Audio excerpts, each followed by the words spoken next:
సహోదరుడి కొరకు మన ప్రభువును రక్షకుడును ప్రభుని యేసుక్రీస్తు నామములో అందరికీ వందనాలు. ఆ, మంచిది. మనం కూడికను ప్రారంభించాలని ముందుగా మన మధ్యలో పెద్దలు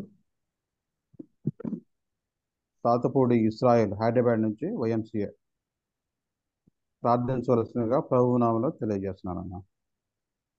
ఇజ్రాయేల్ అన్న ప్రార్థించండి. మంచిది. వందనాలు. ప్రార్థించుకుందాం. పరిశుద్ధుడు అయిన మా ప్రియ పరలోకపు తండ్రి, మహాగరుడ, మహిమగల దేవ, నీ ఘనమైన మహిమగల నామానికి స్తుతులు స్తోత్రాలయ్యా.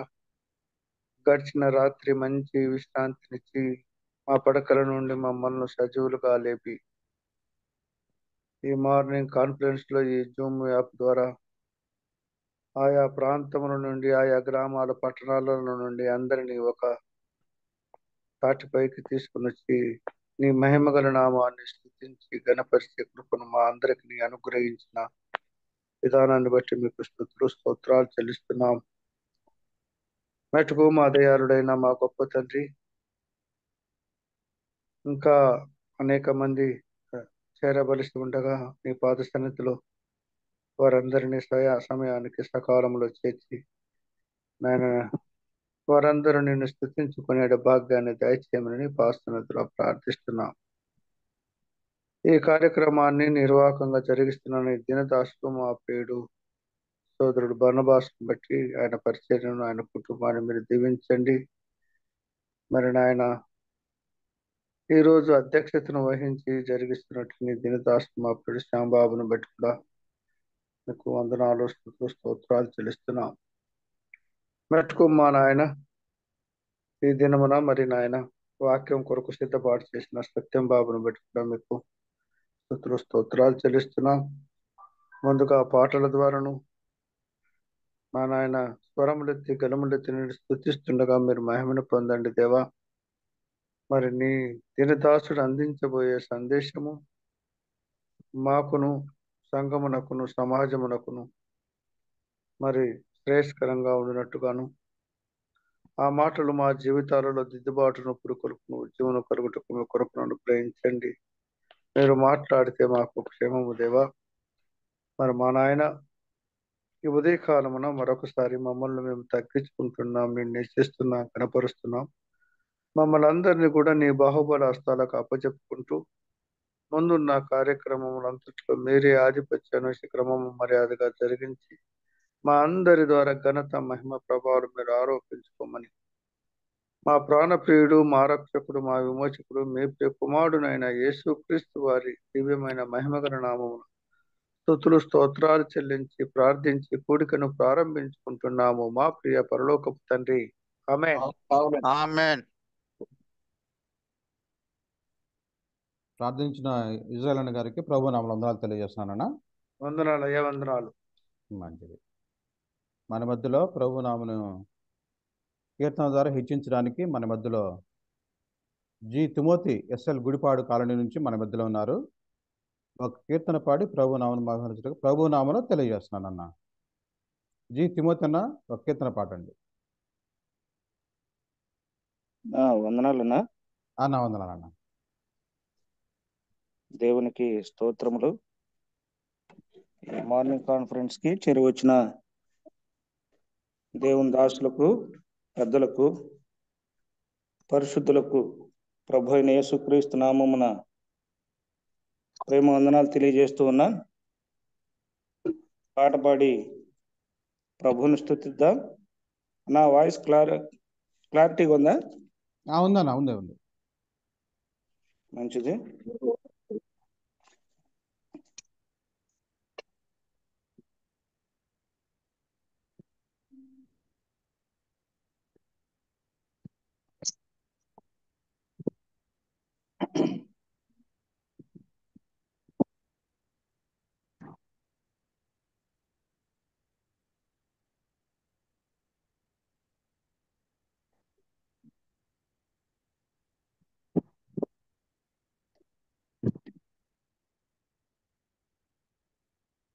మనము దేవుని సంబంధులం, క్రీస్తేసు రక్త బాంధవ్యులం. మనము దేవుని సంబంధులం, క్రీస్తేసు రక్త బాంధవ్యులం. లేదు కులం, లేదు మతం, మనమందరం సహోదరులం. యాజకులం, పరిచారకులం, ప్రభు సేవలో ప్రయోజకులం. మనము దేవుని సంబంధులం, క్రీస్తేసు రక్త బాంధవ్యులం. పరిశుద్ధ వాక్యమే మన బీజం, పరిశుద్ధతయే మన నైజం. పరిశుద్ధ వాక్యమే మన బీజం, పరిశుద్ధతయే మన నైజం. పరిశుద్ధతకై పోరాడుదం, పరిపూర్ణులుగా జీవించెదం. పరిశుద్ధతకై పోరాడెదం, పరిపూర్ణులుగా జీవించెదం. లేదు కులం, లేదు మతం, మనమందరం సహోదరులం. యాజకులం, పరిచారకులం, ప్రభు సేవలో ప్రయోజకులం. మనము దేవుని సంబంధులం, క్రీస్తేసు రక్త బాంధవ్యులం. ఆత్మదేవుని సంబంధులం, ఆత్మానుసారముగా నడిచెదం. ఆత్మదేవుని సంబంధులం, ఆత్మానుసారముగా నడిచెదం. ఆత్మశక్తితో జీవించెదం, ఆత్మతో దీవించెదం. ఆత్మశక్తితో జీవించెదం, ఆత్మదీనులమై సాగెదం. లేదు కులం, లేదు మతం, మనమందరం సహోదరులం. యాజకులం, పరిచారకులం, ప్రభు సేవలో ప్రయోజకులం. మనము దేవుని సంబంధులం, క్రీస్తేసు రక్త బాంధవ్యులం. దేవుని ప్రేమకు ప్రతినిధులం, లోకరక్షకుని వారసులం. దేవుని ప్రేమకు ప్రతినిధులం, లోకరక్షకునికి వారసులం. దేవుని సంఘములో శిష్యులం, దైవ సుగుణ సంపన్నులం. దేవుని సంఘములో శిష్యులం, దైవ సుగుణ సంపన్నులం. లేదు కులం, లేదు మతం, మనమందరం సహోదరులం. యాజకులం, పరిచారకులం, ప్రభు సేవలో ప్రయోజకులం. మనము దేవుని సంబంధులం, క్రీస్తేసు రక్త బాంధవ్యులం. మనము దేవుని సంబంధులం, క్రీస్తేసు రక్త బాంధవ్యులం. క్రీస్తేసు రక్త బాంధవ్యులం. అన్నా వందనాలనా. వందనాల కీర్తన పాడి ప్రభు నామం కనపరిచిన జీ తిమోతి అన్న గారికి ప్రభు నామం వందనాలు తెలియజేస్తున్నాను. మన మధ్యలో దైవ సేవకులు బి సత్యం బాబు గారు మన మధ్యలో ఉన్నారు. అంతకు ముందు వాక్య పరిచయ నిమిత్తము మన మధ్యలో తిరుపతి నుంచి విఎల్ రవి మనోహర్ అన్న గారు మన మధ్యలో ఉన్నారు. ప్రార్థించవలసిందిగా ప్రభు నామములో తెలియజేస్తున్నాను అన్న. ప్రేమనారాయణ ప్రార్థించు. ప్రార్థన చేస్తున్నాం. పరిశుద్ధమైన మా ప్రియ పరలోక తండ్రి, మహోన్నతుడా, మహాగణుడా, సర్వోన్నతుడా, ఈ ప్రాతకాల వేళ మీ పాద సన్నిధికి మిమ్మల్ని నడిపించి మరి మా ప్రభువా మార్నింగ్ కాన్ఫరెన్స్ లో 4469వ రోజుకు మీ మహాకృప చేత నడిపించారు. మీ స్తోత్రములు. మరి మా ప్రభా ఈ కూడికను చక్కగా నిర్విరామంగా నడిపిస్తున్నట్టు మా ప్రియులు బన్బాస్ గారిని బట్టి మీ స్తుతులు స్తోత్రములు, వారి కుటుంబాన్ని వారి పరిచర్యను జ్ఞాపకం చేసుకుంటున్నాం. మరి మా ప్రభువా చేరి వచ్చిన ప్రియులందరిని బట్టి మేము స్తుతిస్తున్నాం, స్తోత్రిస్తున్నాం. అధ్యక్షత వహించినట్టు మా ప్రియులు శ్యాంబాబు గారిని బట్టి మేము స్తుతులు స్తోత్రములు వందనములు చెల్లిస్తున్నాం. పాట పాడిన మా ప్రియులు తిమోతి గారిని బట్టి మేము స్తుతిస్తున్నాం. ప్రారంభం చేసిన బ్రదర్ ఇస్రాయల్ గారిని బట్టి మేము స్తుతిస్తున్నాం, స్తోత్రిస్తున్నాం. ఈ రోజు వాక్యం అందించడానికి మీరు నియమించిన మీ దాసుడు మా ప్రియులు బ్రదర్ సత్యం బాబు గారిని మీ కృపాసలకు అప్పగిస్తున్నాం. ఏ వాక్యము మీ దాసు ద్వారా మాకు అందించాలని నిర్ణయించారో ఆ వాక్యము మాకు అందరికీ సవివరంగా అందించినట్లు కృప చూపించండి మా ప్రభా. మీ కృపాస్థలకు అప్పగిస్తున్నాం. ఎలాంటి టెక్నికల్ ప్రాబ్లమ్స్ రాకుండా చక్కగా మా ప్రభా ఈ కూడికను నడిపించి మీరే ఘనత మహిమ ప్రభావములు పొందుదరని, మీరు రాకడ కొరకు మిమ్మల్ని సిద్ధపరుచుదని, మాలో ఉన్న లోపాలు మాలో ఉన్నటువంటి చిన్న చిన్న పొరపచ్చాలన్నీ దూరపరిచి మీ వాక్యం ద్వారా సరిచేసి మీ కొరకు నమ్మకంగా జీవించటకు కృప చూపించమని క్రీస్తు యేసు పరిశుద్ధ నామములో స్తుతులు స్తోత్రములు కృతజ్ఞతలు చెల్లించి ప్రార్థించి వేడుకుంటున్నాం. పరలోకమున మా పరమ తండ్రి, ఆమేన్. ప్రార్థించిన మనోహర్ గారికి ప్రభునాలు వందలు తెలుస్తున్నానా. మంచిది. మనం స్టేషన్ సమయానికి మనం వచ్చి ఉన్నాము. మన మధ్యలో గుంటూరు జిల్లా తురిమేల నుంచి బ్రదర్ దైవ సేవకులు బి సత్యం బాబు గారు మన మధ్యలో ఉన్నారు.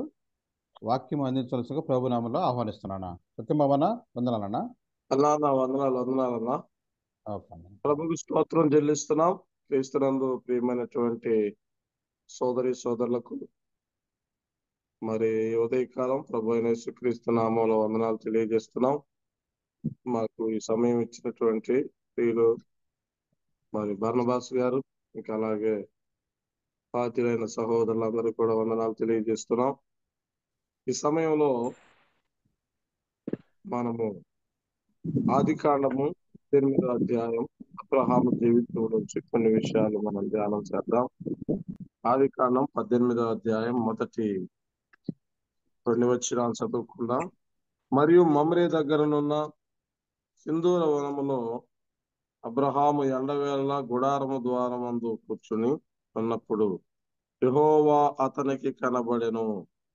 అతడు కన్నులెత్తి చూసినప్పుడు 3 మనుషులు అతని ఎదుట నిలవబడి ఉండిరి. అతడు వారిని చూచి గుడారపు వాకిటి నుండి వారిని ఎదుర్కొన్నట్టుకు పరిగెత్తి నేల మట్టుకు వంగి, ప్రభువా, నీ కటాక్షము నా మీద ఉన్న ఎడల ఇప్పుడు నీ దాసుని దాటిపోవద్దు.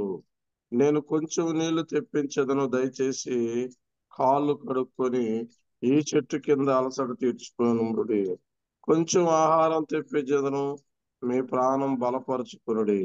తర్వాత మీరు వెళ్ళవచ్చును. ఇందు నిమిత్తమే కదా మీ దాసుని వద్దకు వచ్చితిరని వారు నీవు చెప్పినట్లు చేయమనగా అబ్రహాము గుడారములోనున్న శారా యొద్దకు త్వరగా వెళ్ళి, నువ్వు త్వరపడి 3 మానికల మెత్తని పిండి తెచ్చి పిసికి రొట్టెలు చేయమని చెప్పాను. మరియు అబ్రహాము పశువుల మందకు పరిగెత్తి ఒక మంచి లేత దూడను తెచ్చి ఒక పనివానికి అప్పగించెను. వాడు దాన్ని త్వరగా సిద్ధపరిచెను. తర్వాత అతడు వెన్నను పాలను తాను సిద్ధం చేయించిన దూడను తెచ్చి వారి ఎదుట పెట్టి వారు భోజనం చేయుచుండగా వారి యొద్ద ఆ చెట్టు క్రింద నిలుచుండెను. వారు అతనితో, నీ భార్య అయిన శారా ఎక్కడుందని అడుగుగా అతడు, ఇదిగో గుడారములో ఉన్నదని చెప్పాను.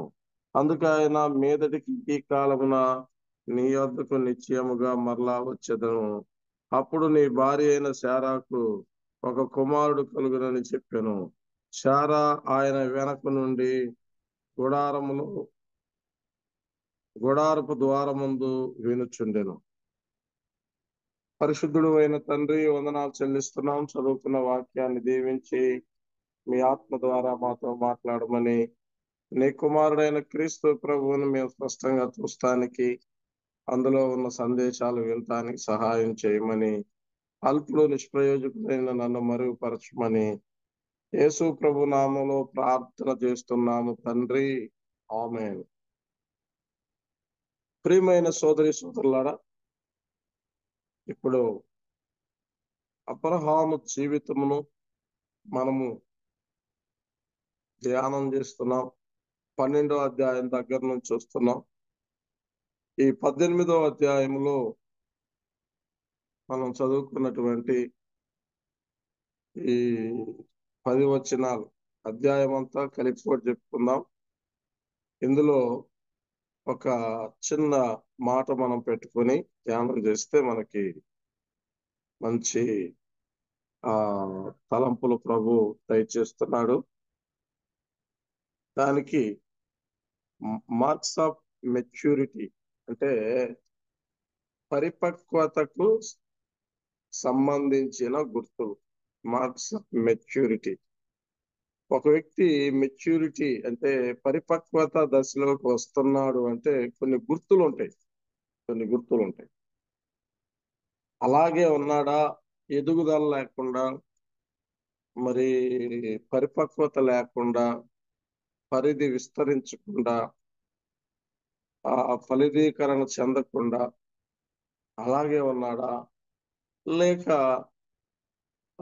అతని ఆధ్యాత్మిక జీవితంలో దినదిన ఎదుగుదలలో పరిపక్వతలోనికి వస్తున్నాడా? ఒకవేళ ఒక వ్యక్తి పరిపక్వతలోనికి వస్తున్నాడు అంటే కొన్ని మార్క్స్ ఉంటాయి, కొన్ని గుర్తులు అనేది కనపడతాయి. అది నీ జీవితంలోనైనా, నా జీవితంలోనైనా, అబ్రహాం గారి జీవితంలోనైనా ఎవరితో. ఉదాహరణకి మనం 12వ అధ్యాయంలో అబ్రహాము యొక్క పిలుపుని మనం చూస్తాం. అబ్రహాము యొక్క పిలుపు చూస్తాము, కానీ ఆ 12వ అధ్యాయంలో కరువు రావటం ద్వారా ఐగుప్తు దేశానికి వెళ్ళటం, అక్కడ కొంత అప్ అండ్ డౌన్స్ అనేది మనం గమనిస్తాం. ఆ తర్వాత 13వ అధ్యాయంలో ఒక మంచి నిర్ణయం తీసుకుంటాడు. లోతేమో సొదొమ వైపు వెళ్ళాలనుకుంటాడు. అబ్రహాం మాత్రము దేవుడు చూయించిన స్థలం వైపుకే ప్రయాణం చేస్తాడు. ఆ తర్వాత 14వ అధ్యాయంలో ఇంకా ఆయన యొక్క ఎదుగుదల ఇంకా చాలా బాగా ఉంది. 14వ అధ్యాయంలో మరి 318 మంది అలవర్చబడిన పనివారితో 4 రాజుల్ని మరి వారి సైన్యాన్ని ఎదుర్కోవటం మనం చూస్తాం. అక్కడ మరి షాలేము రాజుతో కలుసుకోవటం, ఆయన రొట్టె ద్రాక్షరసం తీసుకోవటం, మరి కొంత దశమ భాగాన్ని ఇవ్వటం చూస్తాం. 15వ అధ్యాయంకి వచ్చేలకే అబ్రహాం జీవితంలోని ఒక ప్రత్యేకమైనటువంటి అధ్యాయం అది. దేవుడు తన సంతానం ఏ విధంగా ఉండబోతున్నారో, ఏ విధంగా ఆకాశ నక్షత్రాలాగా చేయబోతున్నాడో ఒక గొప్ప విజన్ ద్వారా ఆయనతో మాట్లాడటం మనం చూస్తాం. 16వ అధ్యాయం అంటే షారాన్ని గుర్చే ఈ ఆగర్ని గుర్చిన విషయాలు ఉంటాయి. 17వ అధ్యాయంలో మనం గమనిస్తే అబ్రహాము దేవునితో నిబంధన సున్నతిని గుర్చిన విషయాలు మనం చూస్తాం. ఈ 18వ అధ్యాయం వచ్చేలకి ఇంకా ఎక్కువగా దేవునితో ఆయన ఎలాంటి సంబంధాలు కలిగి ఉంటున్నాడో మనం చూస్తాం.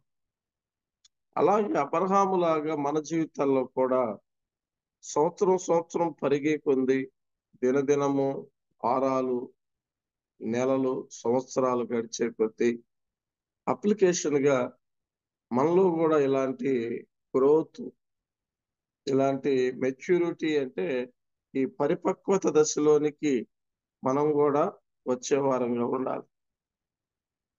అందులో 18వ అధ్యాయంలో మనం చూస్తున్నప్పుడు కొన్ని గుర్తులు చూద్దాం. మొదటి వచనంలోనే, మరియు మమ్రే దగ్గరనున్న సింధూర వనములో అబ్రహాము ఎండవేళల గుడారపు ద్వారమందు కూర్చొని ఉన్నప్పుడు యెహోవా అతనికి కనబడెను.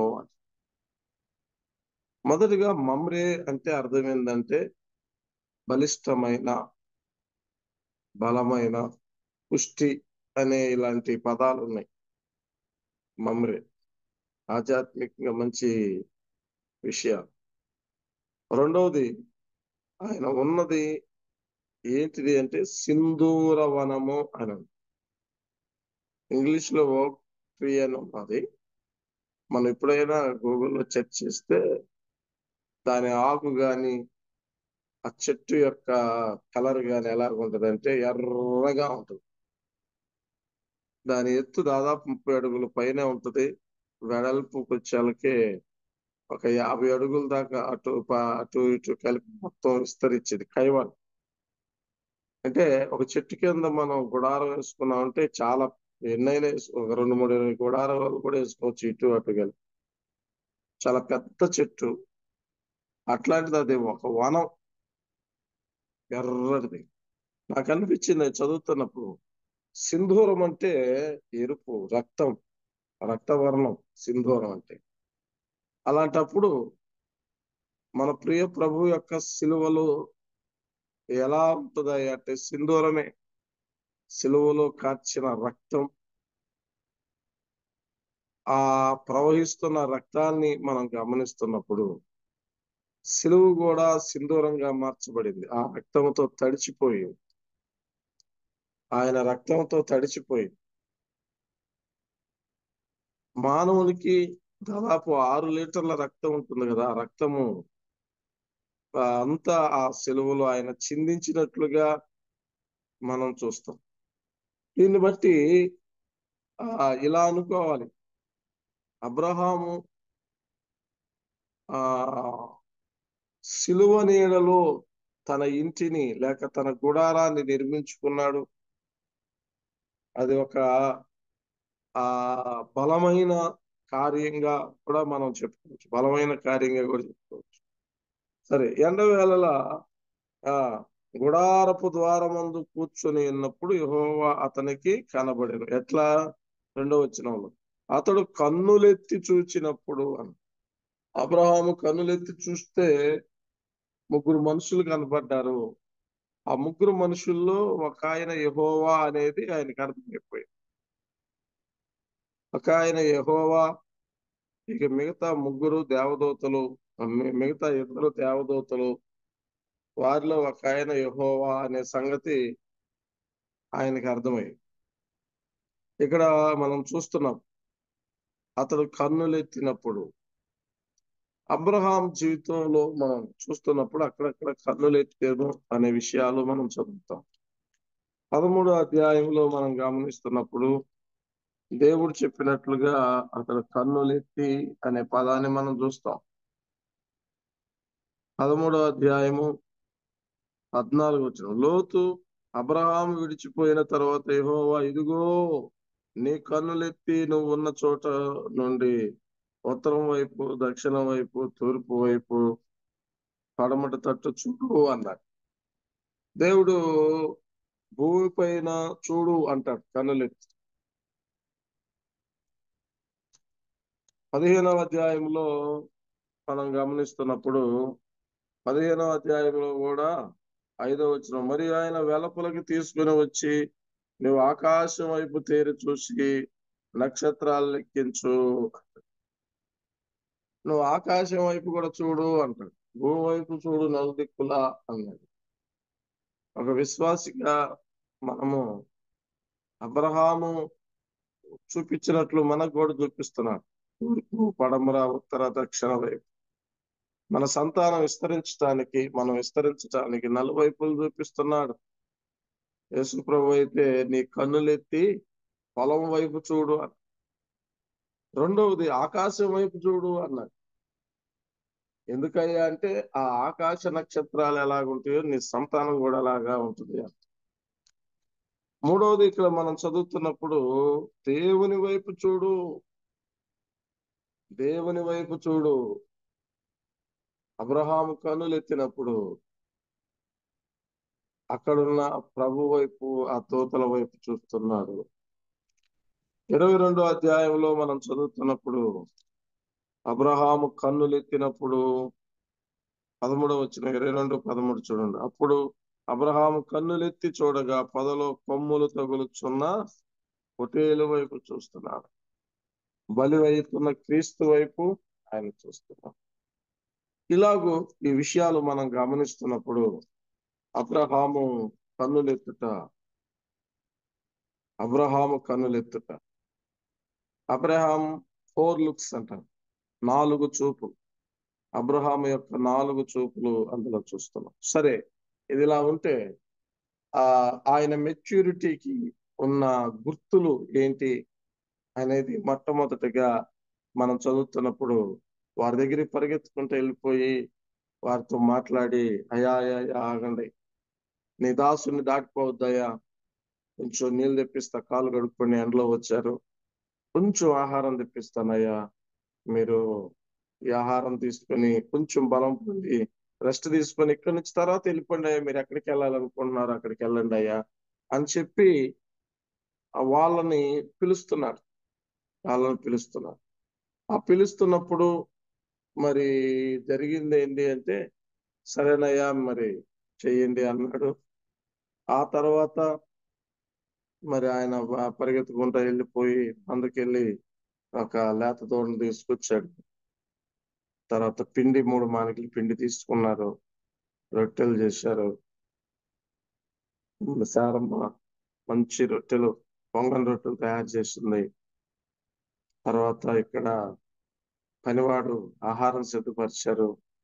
వెన్నను, పాలను, రొట్టెలు ఇవన్నీ తీసుకొని ఆ చెట్టు కింద మంచి ఇఫ్తార్ విందులాగా తయారు చేసి నిలవబడి వడ్డించాడు. ఇందులో మొదటి గుర్తు మనం ఏం చూస్తున్నాం అంటే మార్క్స్ ఆఫ్ మెచ్యూరిటీ అన్నాం కదా. ఈ మొదటి మార్కు లేక ఈ మొదటి గుర్తు ఏంటిది అంటే సహవాసం, ఫెలోషిప్. అబ్రహాముకి మొదటి గుర్తు ఇక్కడ మనం ఏం చూస్తున్నాం అంటే సహవాసంలో ఆయన ఎదుగుతున్నాం. సహవాసం, భోజనం అనే వాళ్ళకి మనకి ఏం గుర్తుకు వస్తుందంటే సహవాసం గుర్తుకొస్తుంది. సహవాసంలో, సంఘ సహవాసంలో మనం ఎదగాలి. మనం ఒంటరిగా కూర్చోవటం కాదు, ఒంటరిగా ఉండటం కాదు. ఎప్పుడు ఒంటరితనం అనేది నీ జీవితంలో ఒకవేళ నువ్వు ఎదుగుతున్నావు, నువ్వు అనుకుంటున్నావు, కానీ అలా అది కాదు. సహవాసం ఎక్కువ, కలిసి ఆ భోజనం చేయడం అనేది సహవాసం. దీన్నే మనము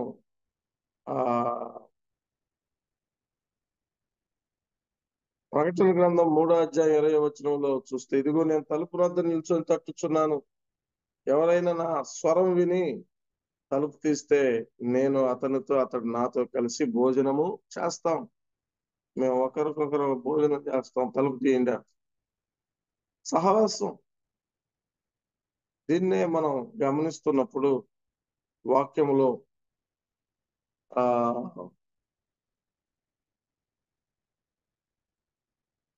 కొరింథీయులకు రాసిన మొదటి పత్రిక 11వ అధ్యాయం, ప్రభు సహవాసంలో ఉంటున్న మనం, ఆరాధనలో ఉంటున్న మనం ఎలా ఉండాలి? అబ్రహాము యొక్క విధేయత చూడండి ఎలాగుందో. ఆయన ఏమంటున్నాడు?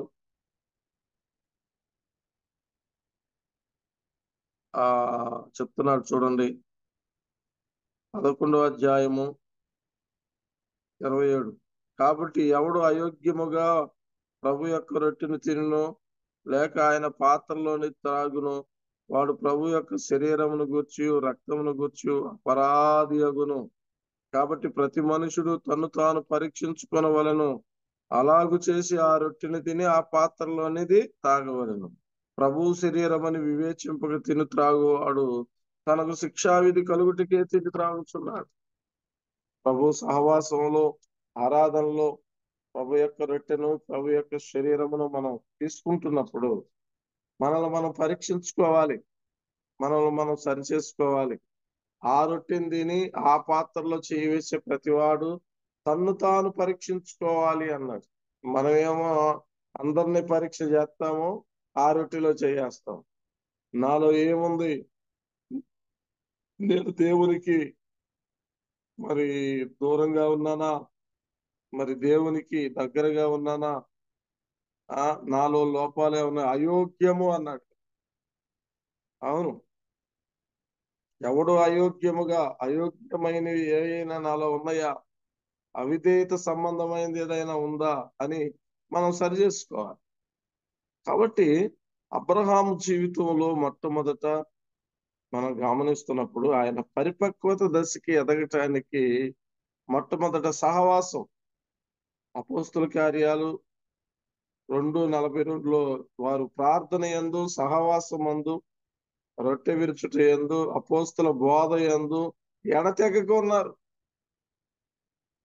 ఫెలోషిప్, అవును, సహవాసం. ఫెలోషిప్ లోనే ఎఫ్లోనే ఏడు ప్రాముఖ్యమైన విషయాలు ఉన్నాయి. మనం అవన్నీ చెప్పుకుంటే మళ్ళీ వర్తమానంలో ఇదైపోయింది. ఎఫ్లో ఫాదర్ ఉన్నాడు, ఎఫ్లో ఫ్రీడమ్ ఉంది, చాలా ఇట్లాంటి 7 విషయాలు ఉన్నాయి ప్రియుల, చాలా చక్కని విషయాలు ఉన్నాయి. కాబట్టి సహవాసంలో ఇలాంటి మంచి విషయాలు ఉన్నాయి. చాలా మంది సహవాసానికి దూరంగా ఉంటారు. సంఘానికి, సహవాసానికి దూరంగా ఉండటం ద్వారా నీ ఆత్మీయ జీవితం దెబ్బతినిది, ఖచ్చితంగా దెబ్బతింది. కాబట్టి వీలైనంత వరకు ఆ సమయము సమీపించినది కొలది మరి ఎక్కువగా కూడుకోవాలి, మరి ఎక్కువగా సహవాసంలో ఉండాలి, సహోదరులు కలిసి కూర్చోవాలి, సహోదరుల ఐక్యత కలిగినట ఎంత మేలు, ఎంత మనం. రెండవది అబ్రహాం జీవితంలో పరిచర్య అని చెప్పాలి. రెండవది ఏంటిది? పరిచర్య. ఎందుకంటే 4వ వచనం, నేను కొంచెం నీళ్లు తెప్పించదను, దయచేసి కాలు కడుక్కో, ఈ చెట్టు కింద అలసట తెచ్చుకోండి, కొంచెం ఆహారం తెప్పించదను, మీ ప్రాణాలు బలపరుచుకోండి, మీ ఇందు నిమిత్తమే కదా మీ దాసుని దగ్గరికి వచ్చారు. పరిచర్య అంటే ఆదిత్యములో ఆయన ఎదుగుదలకి రెండోది ఏంటంటే ఆదిత్యము చాలా ముఖ్యమైనది. పరిపక్వతకి రెండో గుర్తు ఏంటంటే ఆదిత్యం. అబ్రహాము ఆదిత్యం మనం గమనిస్తున్నప్పుడు అన్ని కొంచెం కొంచెం కొంచెం కొంచెం అంటాడు. అంతా కొంచెమే, ఏం లేదు బ్రదర్, కొంచెమే బ్రదర్, కొంచెమే, ఏం లేదు అంటాడు. ఆడికి వెళ్తే ఒక పెద్ద విందు, ఒక దూడ, 3 మానికల పిండి, ఎన్ని రొట్టెలు అయినాయో ఏమండి, మరి ఆ యొక్క మనం చూస్తే పాలు, వెన్న, ఇంకా ఏమేమి తెచ్చారు ఆ కాలంలో, పరిశుద్ధాత్ముడు రాపించారు. పక్కనే 19వ అధ్యాయంలో లోతు కూడా చేశాడు. లోతు కూడా ఏం చేస్తాడంటే పొంగని రొట్టెలు చేశాడంట. 3వ వచనం, బలవంతం చేసి తీసుకెళ్లి వారికి విందు చేశాను, పొంగని రొట్టెలు కాల్చగా వారు భోజనం చేశారు. పొంగని రొట్టెలు 4 తీసుకొచ్చి దానికి విందు అని పేరు పెట్టాడు. అబ్రహాం ఏమో విందు చేసి ఏమన్నాడు, కొంచెం ఆహారం రాత్రి ఏం చేశాడండి, మరి కనీసం టిఫిన్ చేసినట్టే చేశారండి అట్లా. అది పరిచర్యలో ఉన్నటువంటి గుణము, అది అలాంటిది. వాస్తవంగా మనం గమనిస్తున్నప్పుడు మనము సహోదర ప్రేమ నిలువరముగా ఉండనీయుడి, హెబ్రీ పత్రిక 13వ అధ్యాయంలో మనం చూస్తాం. మొదటి వచనం. 2వ వచనంలో ఇంకోటి ఏమంటాడు, అక్కడే 2వ వచనంలో చూస్తే వారు ఎరుగకయే దేవదూతలకు ఆదిత్యమిచ్చిరి అంట. ఆదిత్యమిచ్చిరి. ఇంకొక మాటలో మనం గమనిస్తే తిమోతికి రాసిన మొదటి పత్రిక 3వ అధ్యాయంలో 3వ వచనంలో అధ్యక్షుడగు వాడు నిందారహితుడును, ఏకపత్ని పురుషుడును, మితానుభవమును, స్వస్థబుద్ధి గలవాడు, మర్యాదస్తుడు, అతిథి ప్రియుడు అంటాడు. సంఘ పెద్దకి ఉండాల్సిన లక్షణాల్లో, పరిచారకులకి పెద్దలకు ఉండాల్సిన లక్షణాల్లో ఒకటి ఏంటంటే మర్యాదస్తుడు, రెండవది అతిథి ప్రియుడు అన్నాడు. ఆదిత్య ప్రియుడుగా ఉండాలి. అసలు ఆదిత్య ప్రియుడు అంటే ఈ ఆదిత్యం చేసే విషయంలో దాన్ని గ్రీకులో ఎలా చెప్తున్నారంటే దాన్ని తెరచిన గృహం. ఎప్పుడు ఏ టైంలోనైనా వాళ్ళ ఇంట్లో ఆతిథ్యం రెడీ. ఒక సంఘ పెద్దలు కానీ లేక పరిచారకులు కానీ అది సంఘం ముఖ్యంగా, కానీ సంఘం అంతట్లో ప్రతి ఒక్కరి మీద ఈ బాధ్యత ఉన్నది. సేవకుడు గాని పెద్దలు గాని ఏదైనా ఊరు నుంచి మరి వచ్చినప్పుడు మన సహోదరులు అనుకోకుండా అది ఏ టైం అయినా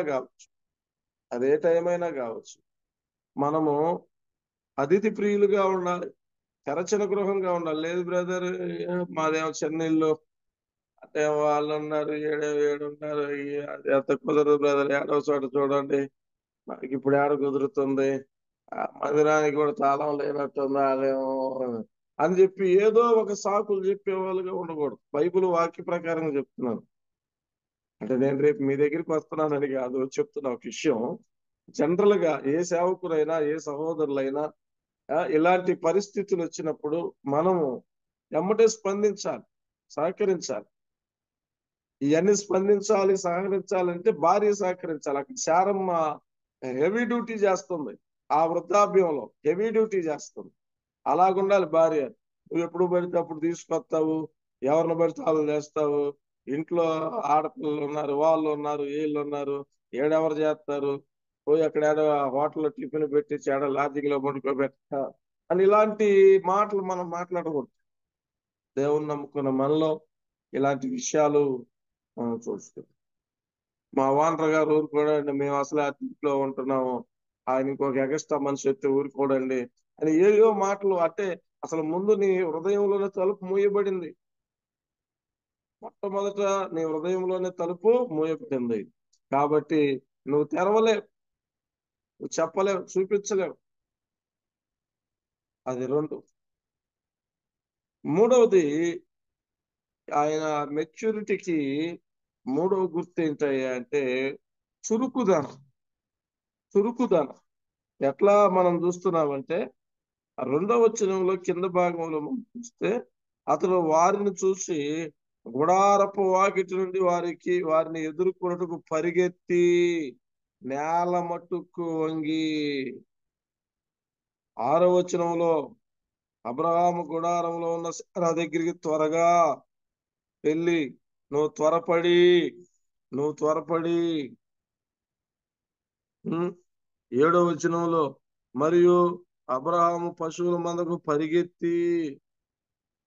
అంటే ఎదుగుతున్న వ్యక్తి, మెచ్యూరిటీ అవుతున్న వ్యక్తి ఎలాగుంటాడంటే ఈ దేవుని పనిలో పరిగెత్తే విధానంలో ఉంటాడు. స్లోగా, అవునా అట్లాగా, మరి నాకు తెలియదే, మరి ఎవరెవరు వచ్చారు, ఎంతమంది వచ్చారు, ఎవరెవరు ఎక్కారు యాను, ఇంకా ఎక్కలేదా అంటే ఇవన్నీ అడగరు. ఊరికే మనం రేపు సువార్తకి వెళ్తున్నాం, లేదా సాయంత్రం సువార్తకి వెళ్తున్నాం, పలానా చోటకి వెళ్తున్నాం అంటే మనలో మెచ్యూరిటీ అయిన వ్యక్తి ఏమవుతాడంటే పరిగెత్తుతాడు పరిచర్య. దేవుని పని అంటే ఏదో ఒకటి, నాకు బాగలేదు, లేకపోతే నేను ఆడికి వెళ్ళాలో, లేకపోతే ఇంట్లో ఈ పని ఉందో, కావాలని రాలేదనో నీ ఇష్టం వచ్చిన సమాధానాలు చెప్పరు. వాక్యంలో మనం చదువుతున్నాం, అబ్రహాము పరిగెత్తి త్వరగా వయసు ఎంత అండి? 99 సంవత్సరాలు. అబ్రహాముకి 99 సంవత్సరాలు, మరి శారమ్మకి 89 సంవత్సరాలు. ఇంత వృద్ధాప్యంలో దేవుని పనికి వాళ్ళు ఎంతగా పరిగెత్తుతున్నారు. ఒక రకంగా చెప్పాలంటే వారిలో చురుకుదనం బాగా. సామెతల గ్రంథం 12లో మనం చూస్తాం, చురుకుగా ఉండుట గొప్ప భాగ్యము అని రాయబడి. చురుకుగా ఉండటం అనేది గొప్ప భాగ్యం. ఎప్పుడు లేజీగా, నీరసంగా, మళ్ళీ డ్యూటీల్లో బాగానే ఉంటారు, డ్యూటీలు, ఓటీలు, సిటీల్లో వీటన్నిటిలో బాగానే ఉంటారు. ఓన్లీ దేవుని పని అనేకే ఆలోచన చేస్తారు. ఏందో అటు అటు ఏదో పెద్ద ప్రాజెక్ట్ చేసినట్టు. నీ ఇష్టం. లోకంలో చురుకుదనంగా ఉండి దేవునిలో సోమరతనంగా ఉంటే మనుషుల దగ్గర మెప్పు పొంది, మనుషుల దగ్గర నువ్వు ఇదయ్యి దేవుని దగ్గర రేపు ఏమంటాడు? ఒరే సోమరి అయిన చెడ్డదాసుడా, ఛీ అని చెప్పి నీ దగ్గర ఉన్న తలంతుని తీసుకుంటాడు. మనుషుల చేత నువ్వు పొగడబడుతున్నావు కానీ దేవుని చేత ద్వేషించబడుతున్నావు అనే విషయాన్ని ఈరోజు కాగా పరిశుద్ధాత్ముడు అబ్రహాము గురించి ఏం రాయిస్తున్నాడంటే, ఆయన చురుకుగా ఎంత పరిగెత్తుతున్నాడు. ఆయన దగ్గర 318 మంది పని వాళ్ళు ఉన్నారు. నమ్మకమైన వాడు ఎలియాజరు ఉన్నాడు. ఎంతమంది పోయి పలానా చోటకి వెళ్ళి తీసుకురాపో, మంచి లేద్దోడు కావాలని ఒక చిన్న ఆజ్ఞిస్తే చాలు, సిద్ధపరచడం త్వరగా అంటే చాలు, ఆయన కుర్చీ చేసుకొని అని చేయొచ్చు. ఇంకొక మాట చూడండి, అక్కడే ఆయన చేసే పరిచర్య ఎలాగుందంటే కింద 8వ వచనంలో, తర్వాత అతడు వెన్నను పాలను తాను సిద్ధం చేయించిన దూడను తెచ్చి వారి ఎదుట పెట్టి వారు భోజనం చేయుచుండగా వారి ఎదుట చెట్టు కింద నిలుచుండాను. పనివాడికి అప్పగిచ్చి సర్వీస్ చేయరా అనొచ్చు, కానీ ఆయనే అన్ని సిద్ధం చేసి తీసుకొచ్చి అక్కడ నిలవబడి సర్వీస్ చేస్తున్నాడు. వయసు ఎంత? 99 సంవత్సరాల వృద్ధుడు. కూర్చుంటే మళ్ళీ ముసలోడు నువ్వు లేవలే చాలులే అంటారేమో. మనం ఏం చేస్తారు? మనం అప్పుడప్పుడు గృహాలకు వెళ్తున్నప్పుడు అన్ని ఆడపెట్టి, అన్నయ్య నీకు ఎంత కావాలంటే అంత వేసేసుకో వేసుకుని ఆయన ఎక్కువ వేసుకుంటే ఏమనుకుంటారు అని చెప్పి కొంచెం వేసుకొని వడ్డించుకుంటారు. ఇక్కడ అబ్రహాము వారికి ఎంతగా వడ్డిస్తున్నాడు, ఎంతగా చేస్తున్నాడు, అయ్యా ఎంతగా చురుకుదనంగా నిల్చొని ఉన్నాడంట. కూర్చోలే, కనీసం నిల్చొని ఉంటాడు. అది అలాంటి స్పిరిట్ అనేది, అలాంటి విధానం అనేది క్రైస్తవ జీవితంలో మనం నేర్చుకోవాలండి. అందుకే మరి పూర్వం రాయబడిన సంగతులు ఏంటంటే మనకు బుద్ధి కలగటానికి, బోధ కలగటానికి రాశారు. ఈ పాస్టర్ గారు ఏంటంటే నా మీద చెబుతున్నాడు, నా కోసం చెబుతున్నాడు అని నువ్వు అనుకుంటే అది నీ కర్మ. ఇక నీకు చెప్పేది ఏం లేదు. నువ్వు నష్టపోతున్నావని దీనికి అర్థం. నువ్వు అలా అర్థం చేసుకున్నావంటే నువ్వు నష్టపోతున్నావని. అంత మాత్రమే కాదు, ఇంకొక మాట కూడా మనం చూస్తే అబ్రహాముతో మరి అది మార్క్స్ ఆఫ్ మెచ్యూరిటీ అంటే ఆ పరిపక్వతకు గుర్తులు: 1 సహవాసము, 2 పరిచర్య, 3వది మరి చురుకుదనం అందులో ఆయన ఉంది. 4వది ఆయన మాట చెప్పాడు చూడండి అక్కడే 10వ వచనంలో, అందుకు ఆయన మీదటికి ఈ కాలమున నీ యొద్దకు నిశ్చయముగా మరలా వచ్చేదను, అప్పుడు నీ భార్య అయిన శారాకు ఒక కుమారుడు కలుగునని చెప్పెను. శారా ఆయన వెనుక నుండి గుడారపు ద్వారమందు వినుచుండెను. ఈ వాగ్దానం దాదాపు 25 సంవత్సరాల నుంచి చెప్తున్నాడు. 25 సంవత్సరాల నుంచి చెప్తున్నాడు. అబ్రహాం, నీ సంతానం విస్తరించబోతుంది, పిల్లలు లేరు. మళ్ళీ 15వ అధ్యాయంలో రిపీట్ అయ్యింది. ఎందుకులే ఇవన్నీ, ఇంకా ఏం చేస్తాం ఇవన్నీ, ఇక పిల్లలు లేరు ఏం లేరులే, కానీ నాకు ఎలియాజరు ఉన్నాడుగా, ఇక అతన్ని ఎట్టగట్ట నేను చేసుకుంటాను. మళ్ళీ కాదు అదిగో ఆకాశ నక్షత్రాలు చూడు, అలాగైతే నీ సంతానం. మళ్ళీ శారమ్మకు అనుమానం వచ్చేసి ఆమె ఏం చేసింది? 16వ అధ్యాయంలో మరి హాగర్ని ఇచ్చి అక్కడ ఇష్మాయేల్ జన్మించడాన్ని మనం చూస్తాం. కాదు ఇతడు నీకు వారసుడు కాదు, నీకు వాగ్దాన పుత్రుడిని నేను ఇవ్వబోతున్నాను. మరలా 18వ అధ్యాయంలో యెహోవా చెప్పిన ఏ మాట అయినా నిరర్ధకమైద్దా అబ్రహాం? దేవుడు చెప్పిన ఏ మాట నిరర్ధకం కాదు. కాబట్టి వచ్చే ఈహెచ్కే మీ కౌగిటిన కుమారుడు ఉంటాడు, అతనికి ఇస్సాకు అని పేరు పెడతారు. ఇవన్నీ చెప్తున్నారు. అంటే పరిపక్వత చెందుతున్న వ్యక్తిలో ఈ 4వ గుర్తు ఏంటంటే వాగ్దానాలు. God promise. దేవుని యొక్క వాగ్దానాలు నమ్ముతారు. దేవుని వాగ్దానాలు వాళ్ళ పట్ల ఉంటాయి. కొరింథీ మొదటి పత్రికలు అనుకుంటా, 2వ పత్రిక 1:20 క్రీస్తునందు ప్రతి వాగ్దానం, మొదటి పత్రిక అన్ని మనము అవునన్నట్టుగానే ఉన్నాయి. చూడండి ఒక మాట, కొరింథీయులకు రాసిన రెండవ పత్రిక అనుకుంటా మాట చాలా బాగుంటుంది. దేవుని వాక్యంలో మనం చదువుతున్నప్పుడు క్రీస్తు యేసులో ప్రతి వాగ్దానం కూడా మనకి అవును అన్నట్టుగానే ఉన్నాయి. చెప్తున్నాడు ఆయన.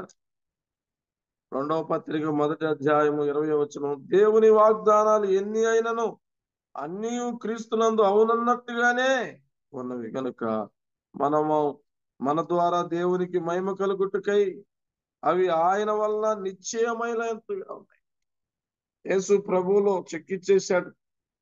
అవును, క్రీస్తులో నీకు ఎన్ని కావాలో తీసేసుకోవాలి. ఎన్ని వాగ్దానాలైనా.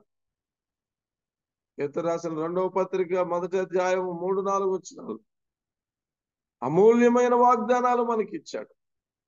అబ్రహాముకి ఒక వాగ్దానం చెప్తున్నాడు, గుర్తు చేస్తున్నాడు. పాత విషయం అంతకుముందు చెప్పాను కదా, అది నెరవేర్చే రోజు వచ్చేసి నీ చెక్కు బౌన్స్ కాల, నీకు ఇచ్చిన వాగ్దానం అనే చెక్కు రేపు మార్చుకో, వచ్చే సంవత్సరం అయిపోయింది తీసేసుకో అంటున్నాడు.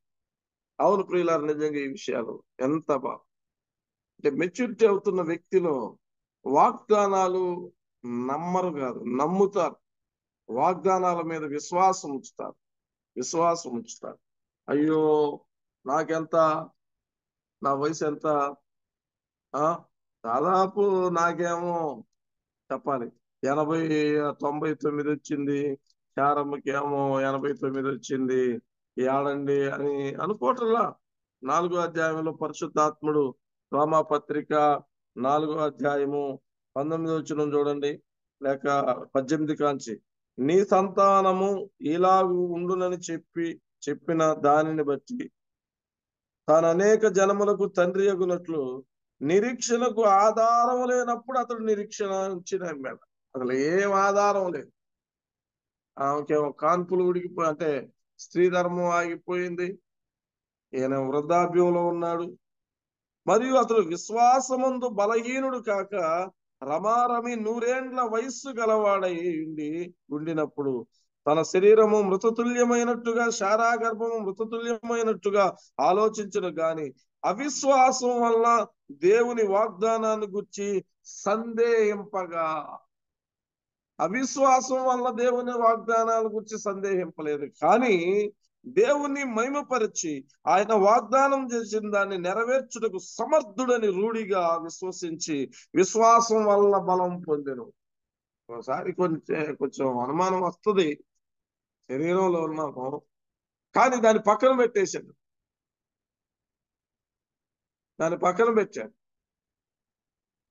ఈ సందేహాలు రావు వచ్చి అంటాడు, అది ఎలా జరిగిద్ది లేవాయా అంటాడు. సందేహాలు రావు ఎప్పుడు పక్కనే ఉంటాడు మనకి.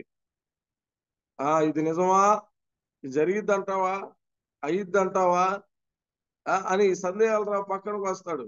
కానీ అవిశ్వాసం వల్ల దేవుని వాగ్దానాల గురించి సందేహించలా. దేవుడు చెప్పింది నెరవేర్చడానికి సమర్థుడు అని చెప్పి విశ్వాసం వల్ల బలం పొందాడు.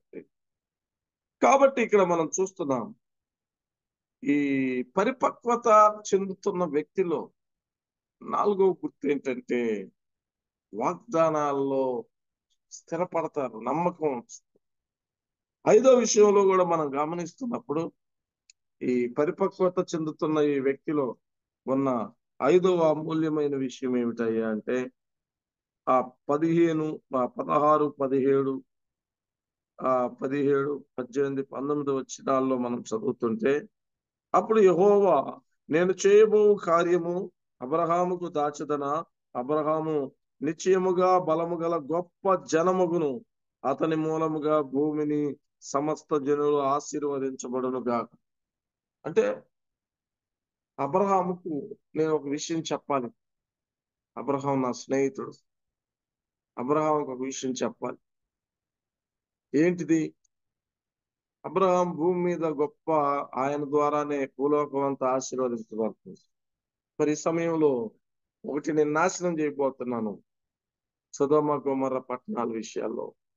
మరి ఇలాంటి సమయంలో నేను ఈ విషయాన్ని అబ్రహాంకు దాస్తే ఎలా, అది కరెక్ట్ కాదు అని చెప్పి అబ్రహాంకి అన్ని పోసుకొచ్చినట్టు అన్ని చెప్తున్నాడు. అంతా అబ్రహాం ఇలా జరుగుతుంది, సొదొమ గొమొర్రా మొర నా దగ్గరికి వచ్చింది, పాపం పెరిగిపోయింది, అక్కడికి వెళ్తున్నాను.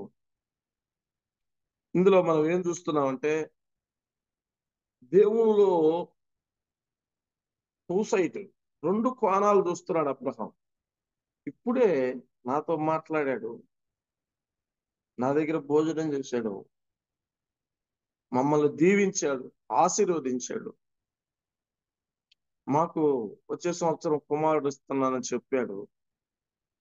దేవుని యొక్క ప్రేమ, దేవుని యొక్క కరుణ, దేవుని కృప ఎంత గొప్పగా ఉంది చూశాడు. ఇప్పుడే అంటున్నాడు, మరి ఇక్కడి నుంచి నేను సొదొమ వెళ్ళిపోతున్నాను, అక్కడ సొదొమ గోమరలో పట్టణం అంతా నాశనం చేయబోతున్నాం, ఎందుకంటే పాపం పెరిగిపోయింది. రెండవ రూపం ఏంటంటే దేవుడు పాపాన్ని శిక్షిస్తున్నాడు, పాపాన్ని పక్కన పెడతలా. ఒకవైపు ఆయన పిల్లలకి ఏ వాగ్దానాలు ఉన్నాయో, ఏమి ఇవ్వాలో ఇస్తున్నాడు. ఇంకొక వైపు దేవునికి వ్యతిరేకమైన దాని మీద ఎలా శిక్ష చేయబోతున్నాడో. టూ సైడ్ అంటే రెండు కోణాలు. మనలో చెప్పాలంటే ఒక రూపాయికి బొమ్మ బరుసు అంటారు కదా, రెండు వైపుల నాణ్యానికి అటు ఒక బొమ్మ, అటోటి ఇటోటి ఎలాగుంటాయో, దేవుడు ఒకవైపు పరిశుద్ధతను ప్రేమించి పరిశుద్ధతలో నడిచే వారికి ఇవ్వాల్సిన ఇస్తున్నాడు. రెండో వైపు ఎవరైతే దేవుని మాట వెనక పాపంలో ఉన్నారో ఆ పాపానికి కావలసిన శిక్షను కూడా తెస్తున్నాడు. అదే కదా మనం లూకా సువార్త 13వ అధ్యాయంలో మనము ఆ ద్రాక్ష తోటలో అంజూరపు చెట్ల గురించి మాట్లాడేది. 3.5 సంవత్సరాలు తిరుగుతున్నాను చెట్టు దగ్గరికి, ఒక్క పండు కూడా గాయలేదు, ఒక కాయ కూడా గాయలేదు, దీన్ని ఎందుకయా నరికేసేయి అన్నాడు. ఏంది ప్రభువా, నాటమంది నువ్వే, నరికేది నువ్వేనంటే, నాటింది ఫలాల కోసం, నరకమంది ఉపయోగం లేదు. 3 సంవత్సరాలు తిరుగుతున్నాం, ఉపయోగం లేదు. అదే ప్రకటన గ్రంథం మనకు నేర్పే పాఠం అదే. మొదటి 5 అధ్యాయాల్లో ఆయన గొర్రె పిల్లలాగా ఉంటాడు. 6 నుంచి 19 అధ్యాయాల్లో యూదా గోత్రపు కొదమ సింహం లాగా ఆ యొక్క కూరలు, పాత్రలు, ఏమండి, ఆ యొక్క ముద్రలు విప్పుతున్నప్పుడు, భూమి మీద వస్తున్నప్పుడు భయంకరమైనటువంటి విపత్తు భూమి మీదకి రా. ఆయనకి టూ సైడ్స్ ఉన్నాయి.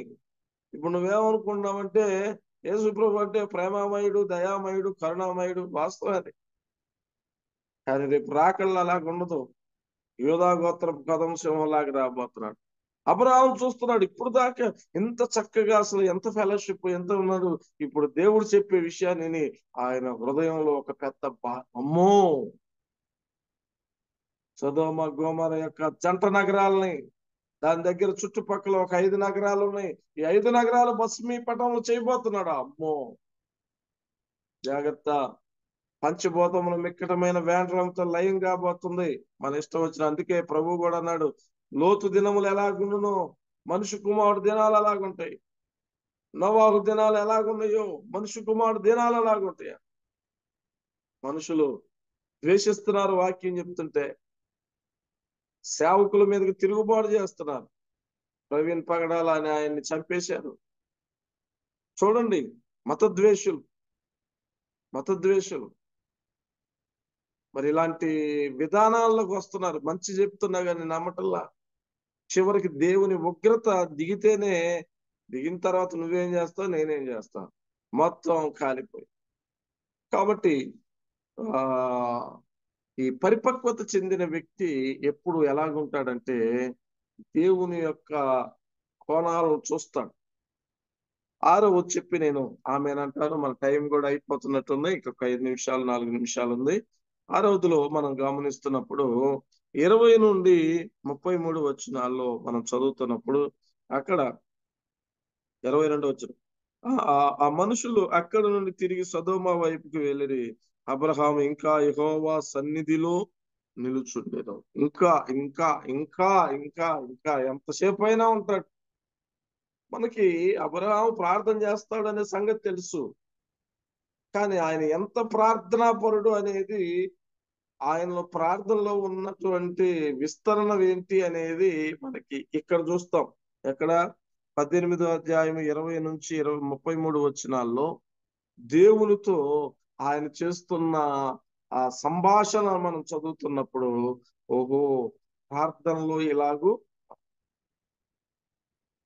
ఆయన ఒంటరిగా అంటే ఏమని చెప్పాడు, సొదొమ పట్టణాన్ని నేను సొదొమ గోమరాలు దాని జంట నగరాలన్నీ భస్మీపట్నం చేయబోతున్నాను, వెళ్తున్నానని చెప్పి ఆ ఇద్దరు వెళ్తున్నాళ్ళకి ఈయనకి మోకరించాడు. దేవుని సన్నిధిలో ఉన్నాడు, అడుగుతున్నాడు, అయ్యా అక్కడ అక్కడ 50 మంది ఉంటేనయ్యా. అంటే మొట్టమొదటిగా మనం గమనిస్తే ఈ ప్రార్థనలో, అబ్రహాం ప్రార్థనలో ఒక్కడే ఉండి చేస్తున్నాడు కాబట్టి అది ఒంటరి ప్రార్థన అని చెప్పాలి. ఒంటరిగా ప్రార్థనలో గోజాడేవారు కావాలి. మన ప్రభువు కూడా ఒంటరిగా ప్రార్థన చేస్తున్నాడు. రెండవది అంటాడు 50 మంది ఉంటేనయ్యా, మరి 40 మంది ఉంటే, 30 మంది ఉంటే, 20 మంది ఉంటే, 10 మంది ఉంటే అయ్యా అని చెప్పి ఆ ప్రార్థనలో ఆ సంఖ్యను తగ్గిస్తూ ఉన్నారు.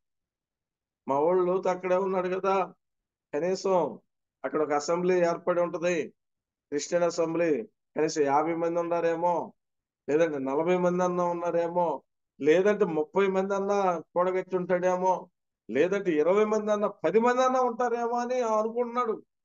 ఎందుకంటే అబ్రహాంకి అలవాటు ఉంది, ఎక్కడికి వెళ్ళినా కానీ రాజులు కూడా మారిపోతారు. నువ్వు మా మధ్య రాజులాగా ఉన్నావయ్యా అంటే కదా.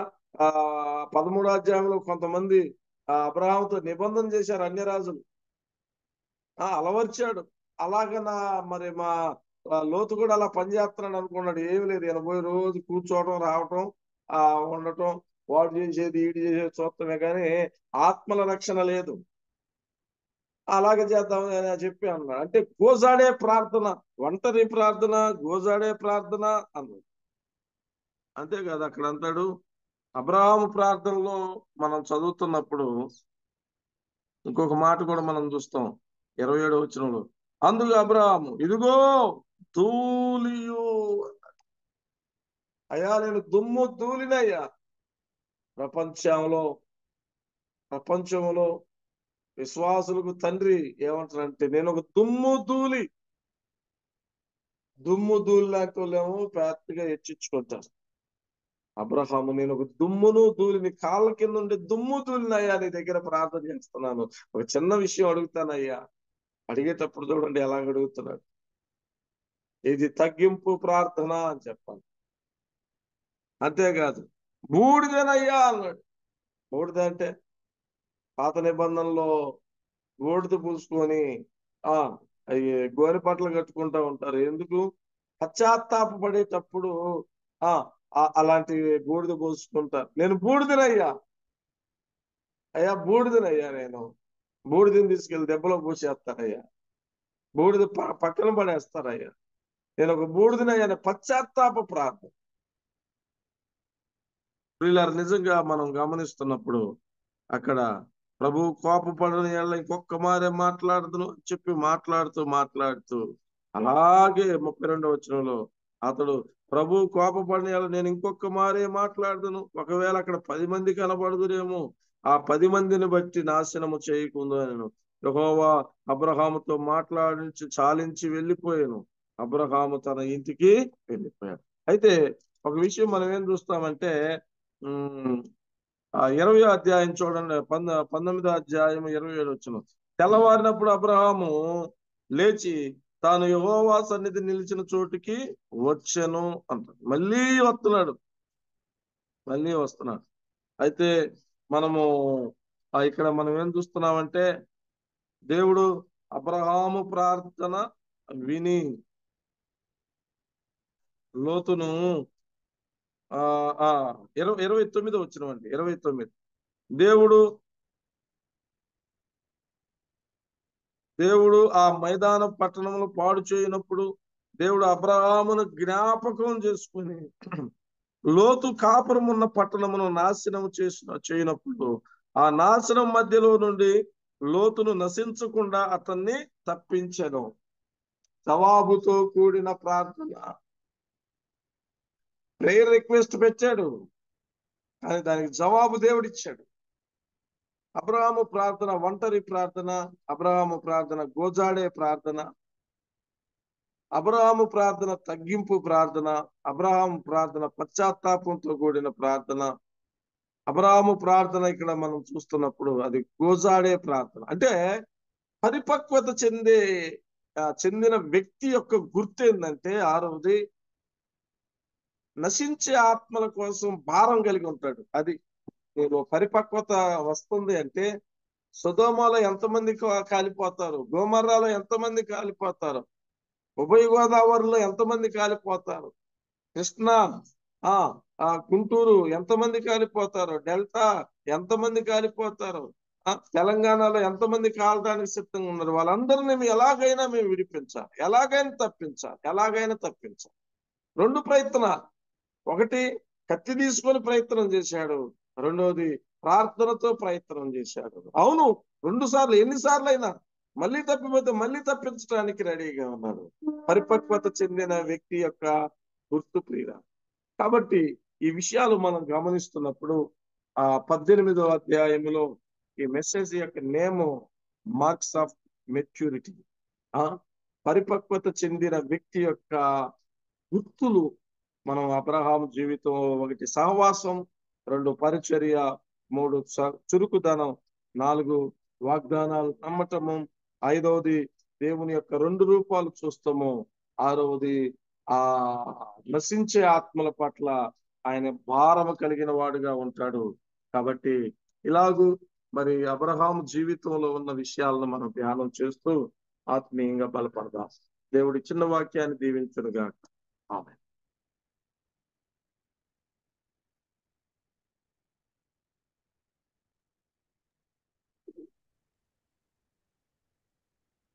రాంబాబు అన్న,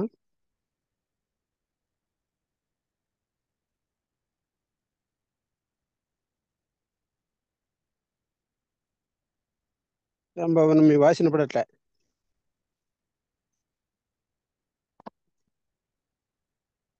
ఎవరిదానా? నాదా? శ్యాంబాబు అన్న, ఒక్క నిమిషం, మీరు లెఫ్ట్ అయ్యారు, అన్మ్యూట్ చేస్తా.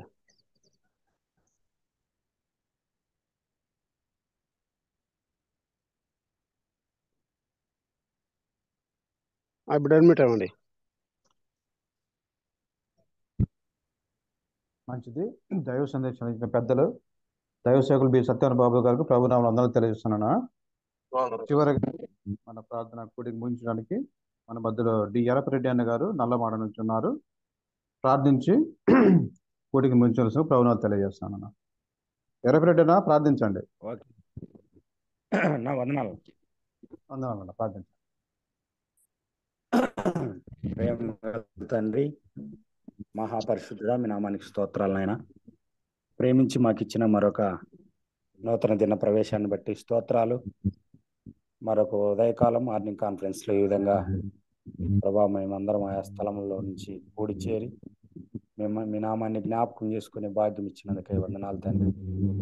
ఈ దినం మీ దాసుడు సత్యం బాబన్న గారిని మీ పక్షాన్ని నిలిపి ప్రభా తండ్రి, మరి అబ్రహాం జీవితంలో నుంచి చక్కని విషయాలు మాకు తెలియజేసినందుకు వందనాలు తండ్రి. అబ్రహాము ఎంతగానో లోబడి మరి తండ్రి విధేయతతో తాను చేసిన పరిచర్య ప్రభా తండ్రి, మరి తన జీవితంలో మా ప్రభా మీ కొరకు నిరీక్షించి మా ప్రభా దేవా తండ్రి మీ ద్వారా తాను పొందిన ఆశీర్వాదాలు చక్కగా వివరించే జ్ఞానం ఇచ్చినందుకు వందనాలు తండ్రి. మా జీవితంలో మా ప్రభా తండ్రి అబ్రహామును మా తండ్రి నైనా మరి మా ప్రభా మా ఆత్మీయ తండ్రిగా ఉంచుకొని ముందుకు వెళ్ళే భాగ్యం ఇచ్చినందుకు స్తోత్రాలు. అబ్రహాము దేవుని నమ్మిన, అది అతనికి నీతిగా ఎంచబడినని మీ వాక్యాన్ని బట్టి స్తుతిస్తున్నాం తండ్రి. అవునైనా ఈ లోకంలో మా ప్రభా మరి మా ప్రభా తండ్రి క్రైస్తవులమైన మేము తండ్రి ముందుకు సాగడానికి మా ప్రభా తండ్రి ఇలాంటి సహవాసం ఎంతో మాకు అవసరం. మీరు ఆయనతో సహవాసం చేసిన యెడల మీకు సమాధానం కలుగును, అట్లు మీకు మేలు కలుగునని మీరు సెలవిచ్చారు. ఈ ఉదయకాల సహవాసాన్ని బట్టి స్తోత్రాలు. మహోన్నతుడా వందనాలు చెల్లించుకుంటున్నాను.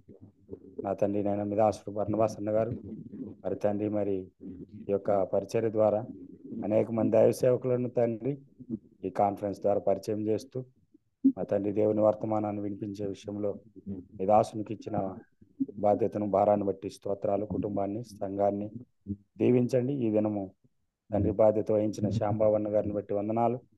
మరి తండ్రి నైనా మరి సత్యం బావన్నను కూడా మీరు జ్ఞాపకం చేసుకొని ఇంకా మరింత జ్ఞానం ఇచ్చి మీ దాసుని బలపరిచి బహుగా వాడుకోమని వేడుకుంటున్నాను. అన్నను కుటుంబాన్ని సంఘాన్ని దీవించమని ప్రార్థిస్తున్నాను. చేరి వచ్చిన పెద్దలందరినీ దీవించండి. మా ప్రభా పేరు పేరున మీరు ఆశీర్వదించి మయం పొందమని తండ్రి మీ చిత్తమైతే మధ్యాహ్న కాల సమయం ముందు ప్రార్థనలో మమ్మల్ని బలపరిచి మీ దీవెన దయచేయమని వేడుకుంటున్నాను. తండ్రి మరి ఈ యొక్క ముగింపు కార్యక్రమంలో మీ దీవెన దయచేయమని మా ప్రభువును రక్షకుడైన యేసుక్రీస్తు వారి ఘనమైన నామంలో ప్రార్థించి వేడుకుంటున్నాము తండ్రి. ఆమేన్. ప్రార్థించిన ఎర్రరెడ్డి గారికి ప్రభునామం తెలియజేస్తున్నానా. వందనాలన్నా, వందనాలు.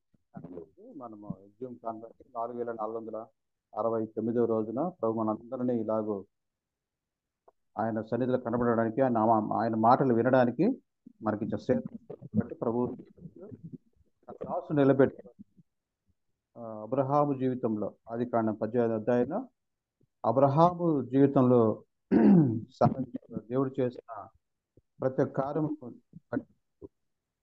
తన దాసుడు మాట్లాడాడు. అవును, సహవాసము, పరిచర్య, చురుకుదనము, వాగ్దాన పట్ల స్థిరత్వము, నమ్ముట, దేవుడి 2 రూపాలు, ప్రార్థన భారము ఎంతో మన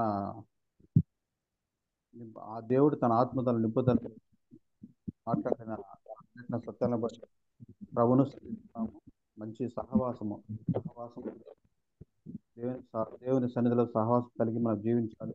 సహవాసంలో ఉదాహరణకి పొయ్యిలో 4 కర్రలు ఉంటే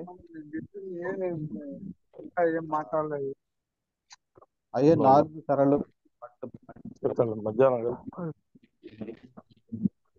బాగా ఉండి బాగా మండుతూ ఉంటుంది. అలాగని మన విశ్వాసంతో సహవాసం ఎదుగుతూ ఉంటే మనము ఆత్మీయంగా ఎదుగుతాము. పరిచర్యలు కూడా మనము ఆతిథ్యంలో విషయంలో చాలా ఆసక్తి కలిగి అబ్రహాం చేశాడు. అలాగే ఇంకా చురుకుదనం కలిగి ఉన్నాడు. వాగ్దానం పట్ల నమ్మాడు. అపనమ్మకం లేకుండా జీవించాడు. తర్వాత ప్రార్థన భారం కలిగి ఉన్నాడు. లోతు నశించకుండా తన లోతు పట్ల ప్రభువును వేడుకున్నాడు. ప్రభు మొర ఆలకించాడు, తప్పించాడు. ఇలా విషయాలన్నీ తన దాసు ద్వారా వినిపించినందుకు ప్రభు అయిన యేసుక్రీస్తు నామములో అన్నకు సత్యం భవన్ గారికి వందనాలు తెలియజేస్తున్నాను.